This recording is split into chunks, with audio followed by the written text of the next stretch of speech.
1,5 mesiaca na cestách, 9 krajín alebo 4100 kilometrov. To sú synonymá pre tohtoročné cestovateľské dobrodružstvo Jaroslava Šlebodu, ktorého premietania sa v Kežmarku stali už tradíciou. Po dlhšej odmlke prišiel opäť s niečím novým. Doteraz sme ukazovali príliš veľa exotiky a teraz by sme sa chceli zamerať na Slovensko a blízke krajiny k nám alebo také navštevovanejšie destinácie, lebo tí, ktorí chodia na premietania, sa tam radi do tých krajín aj pozrú. A také Chorvátsko je rozhodne pre nás aj dostupné. Tento raz Jadro cestoval aj so svojou priateľkou Miškou. Pre ňu bola táto cesta doposiaľ najväčším zážitkom. Môj vzťah k cestovaniu je veľmi pozitívny. Cestovanie som si zamilovala, pretože sa mi páči, keď môžem spoznávať aj iné kultúry. Táto cesta bola najväčšia.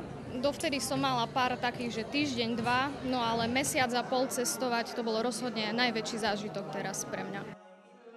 Keď sme sa opýtali týchto dvoch cestovateľov na najlepší a najhorší zážitok z cesty, ich odpovede sa úplne zhodovali. Najlepší a zároveň najvtipnejší bol v Albánsku, keď sme vlastne zobrali do auta malého Albánca, ktorý nás doviedol k hotelu, ktorý by sme inak nenašli. A najhorší bol v Chorvátsku, keď sme sa vďaka našej navigácii ocitli uprostred mínového poľa. 11 kilometrov sme šli autom asi hodinu a pol. No a už nám nebolo všetko úplne jedno, či sme na správnej ceste a či to prežijeme. O ďalších dobrodružstvách vám Jadro s Miškou porozprávajú počas balkánskej cesty číslo 2. Premietanie bude opäť tu v koncertnej sále Základnej umeleckej školy Antona Cígera 15. októbra. Bude to opäť štvrtok o 7 hodine večer.